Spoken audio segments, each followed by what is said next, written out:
student, this is Sai sir with your economics classes. Student, today we have start our chapter number 5 and the chapter name is money, you know, मुद्रा.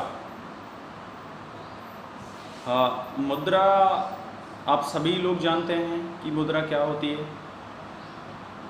लेकिन एक definition होनी चाहिए particular जिसे हम read कर सकें. मुद्रा a thing which is commonly accepted as a medium of exchange is called a money. तो क्या हो गया? A thing which is accepted या a thing which is commonly accepted as a medium of exchange is called a money. यानी मुद्रा वो कोई भी चीज़ हो सकती है जिसको साधारण रूप से सभी लोग वस्तुओं का क्रय विक्रय करने के लिए स्वीकार कर लें. तो वो कोई भी चीज़ मुद्रा हो सकती है जिसका प्रयोग किसी वस्तुओं का क्रय विक्रय करने के लिए किया जा सकता. अब वो चाहे पीपल के पत्ते ही क्यों ना हो, अगर उसको देने वाला और खरीदने वाला कॉमनली एक्सेप्टेड कर रहा है वो मुद्रा है. ठीक है, तो वो मुद्रा कहलाती है. मुद्रा a thing which is commonly accepted as a medium of exchange is called money. अब इंडिया में क्या है? रुपए है. Rupaye in India is a money as it is a commonly accepted medium of exchange rate. Likewise, other dollars, bond, dinar, real, all these the money of different countries. So India's money is rupee. But in old days, if we go to the back या go to the leg behind, तो हम देखेंगे कि मुद्रा बहुत पहले से प्रचलित थी, लेकिन उस समय इस तरह की मुद्रा नहीं थी जो इस टाइम है. एक्चुअल में क्या था, लोग in ancient time the peoples are used to barter system. लोग जो है प्राचीन समय में वो बार्टर सिस्टम, जिसको हिंदी में वस्तु विनिमय प्रणाली कहते हैं, वस्तु विनिमय प्रणाली को यूज़ करते हैं. अब वस्तु विनिमय प्रणाली है क्या चीज़ एक्चुअल में? उससे पहले हम आपको देखें कि ओरिजिन ऑफ मनी कैसे हुआ था. Origin of money is related to the need of facility exchange. Therefore money is generally defined as the thing that is commonly accepted as a medium of exchange. मुद्रा का आविष्कार कैसे हुआ था? देखिए बेटा, कोई भी चीज़ होती है, किसी चीज़ का जब आविष्कार होता है ना, जब हम उसको करने में कुछ दिक्कतें आती हैं, तो उस दिक्कत को शॉर्ट आउट करने के लिए हम कुछ सोचते हैं. बस जब सोचते हैं तो उसको शॉर्ट करने के लिए जो प्लानिंग, जो आइडियाज़ हमारे दिमाग में आता है, वो ही इन्वेंशन बन जाता है. तो इस तरह मुद्रा का आविष्कार हुआ धीरे धीरे. लेकिन हम बात कर रहे थे बार्टर सिस्टम की. एक्चुअल में बार्टर सिस्टम होता क्या है? बार्टर सिस्टम होता है जिसके अंदर, यानी वस्तु विनिमय प्रणाली वो होती है जिसके अंदर हम वस्तुओं का क्रय विक्रय वस्तुओं के बदले में करते हैं. यानी मुझे चना चाहिए, आपको गेहूँ चाहिए, मेरे पास गेहूँ, आपके पास चना है, मैं आपको चना दे दूंगा, आप मुझे गेहूं दे देंगे. ये हो गया बार्टर सिस्टम.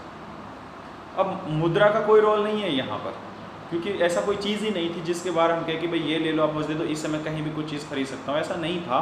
चलो मैं बार्टर सिस्टम था, और बार्टर सिस्टम के अंदर वस्तु विनिमय प्रणाली जिसे हम बोलते हैं, वस्तुओं के बदले में वस्तुओं का क्रय विक्रय किया जाता था. तो ये सिस्टम था. इसका प्रॉब्लम क्या थी, मनी का क्या दिक्कतें हुई, तो वो चीज़ें हम रीड करेंगे. लेकिन थोड़ा सा और मुद्रा के ऊपर डिस्कस कर लेते हैं. जो मनी, मैंने आपको डेफिनेशन बता दी है. Money is a thing of which is a commonly accepted as a medium of exchange. अब बात ये है कि चलो ठीक है, दो आदमियों ने ये चीज़ आपस में स्वीकार कर ली, लेकिन डिफरेंट पीपल हैं जिसको लोग ये जो डेफिनेशन है कंप्लीट नहीं है. तो इसके अंदर थोड़ा वाइड किया इस डेफिनेशन को. तो जिस जो एक चीज़ है जो तीन चीज़ों को पूरा करती हो, वो मुद्रा कहलाती है. वो कौन कौन सी है? सबसे पहले तो एक, money is used as a store of value. Money is used an instrument of saving, यानी जिसका संचय किया जा सके, जिसका संचय किया जा सके. अब बार्टर सिस्टम में क्या था वो मैं साथ के साथ बताऊंगा। बार्टर सिस्टम में संचय नहीं किया जाता था, क्योंकि जो प्रॉपर्टी होती थी हमारी वो गाय भैंस होती थी। तो गाय भैंसों को आप कहाँ स्टोर करोगे। दूसरा है money is use as a measure of value, यानी मुद्रा वह चीज़ हो सकती है जिसको हम किसी वस्तु की वैल्यू जिसके अंदर हम किसी वस्तु की वैल्यू को माप सकें। अब हम कह सकते हैं कि भाई जो है ये जो चश्मा है ये 500 रुपये के हैं, ठीक है, ये जो वॉच है ये 1000 रुपये की है। तो अब इस वस्तु की वैल्यू को हम मुद्रा में माप रहे हैं ना, तो वो कोई भी चीज़ जो किसी वस्तु की वैल्यू को माप ले वो मुद्रा कहलाती है। पहला मैंने आपको बताया स्टोर ऑफ वैल्यू, यानी जिसका संचय किया जा सके। पहले डेफिनेशन मैंने आपको बताई दी थी, I think which is commonly accepted as a medium of exchange, तो वो चीज़ हो सकती है। थर्ड है money is use as a standard of deferred payment, यानी जो वस्तुओं को भविष्य में पेमेंट की जा सके वो मुद्रा कहलाती है। ठीक है भाई, ठीक है, मुझे अब ये चीज़ दे दीजिए, मैं आपको 2 साल बाद या 1 साल 6 महीने बाद आप इसको पेमेंट करूँगा, लेकिन उसके लिए मैं आपको रेट ऑफ इंटरेस्ट दे दूँगा। तो बार्टर सिस्टम में ये चीज़ें नहीं थी। तो मनी जो है, अब इसको हम डिफाइन कैसे कर सकते हैं, मनी को इस तरह से कर सकते हैं। तो हम कह सकते हैं कि money is a thing which is a commonly accepted exchange of things.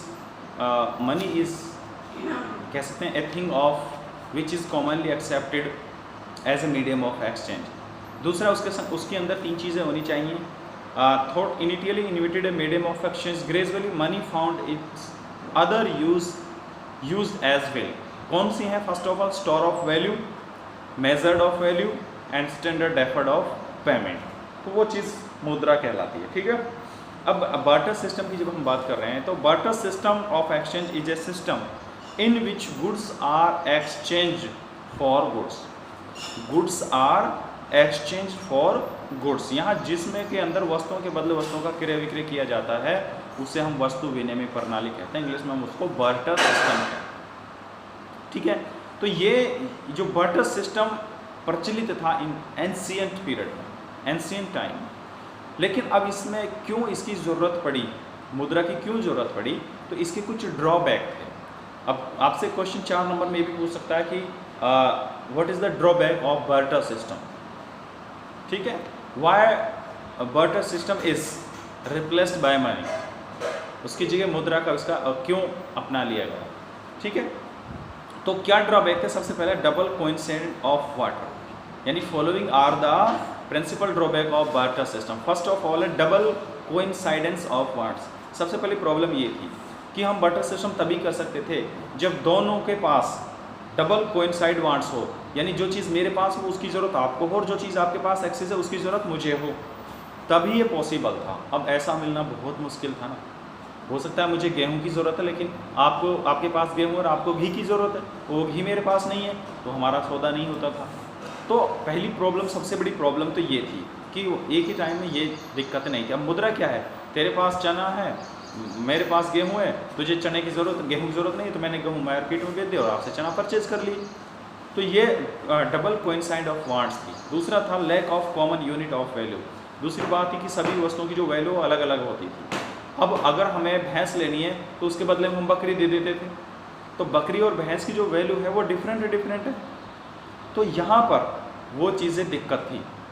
अब भैंस वाला तो ठीक था लेकिन बकरी जो देता था उसको नुकसान होता था, लेकिन मजबूरी थी कि मुद्रा का आविष्कार नहीं हुआ था उस टाइम। तो दूसरा ड्रॉबैक ये था। थर्ड था difficult of future payment of contractual payment. अब भविष्य में पेमेंट करने में बड़ी दिक्कत थी। कहते भाई मुझे अब गेहूं दे दीजिए, मैं आपको गाय दे दूंगा 1 साल बाद, और गाय आपके पास मर गई, कुछ हो गया, तो अब कैसे आप पेमेंट करेंगे उसको। और दूसरी बात, वो 1 साल आपके लिए क्यों छोड़ेगा भाई, ये कहेगा कि नहीं भाई मैं उस टाइम आपसे 4 गाय लूँगा, ये गाय नहीं लूँगा, तो दिक्कत थी। इसलिए तीसरा ड्रॉबैक ये था। चौथा था difficult of storage of value. भाई सेविंग नहीं कर सकते थे, ट्रांसफ़र वैल्यू नहीं कर सकते थे हम। अब हमारी जो मुद्रा थी वो गाय भैंस हुआ करती थी, तो हम उनको कहाँ 100 गाय हम कहाँ रख सकते थे। ठीक है, और फिर चोरी होने का डर होता था क्योंकि लोग ले जाते थे। अब 100 गायों को आप बाहरी तो घर के अंदर तो बंद नहीं कर सकते। अब क्या है, तो मुद्रा है, आप 10 करोड़ रुपए अपनी पॉकेट में रख सकते हैं, कोई पता भी नहीं चलेगा। तो ये प्रॉब्लम थी, उनको हम स्टोर नहीं कर सकते थे, तो ये उसका ड्रॉबैक था। ठीक है, तो ऑब्वियसली थर्ड था हमारा ट्रांसफर ऑफ वैल्यू नहीं कर सकते थे हम उसकी।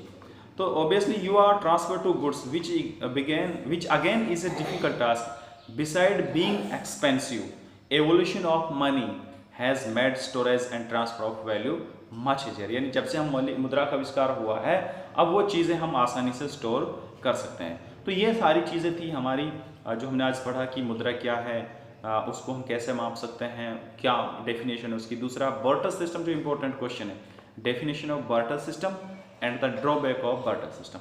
कल हम जो रीड करेंगे वो फॉर्म ऑफ मनी करेंगे। तो आज के लिए इतना ही। Thank you for your kind attention.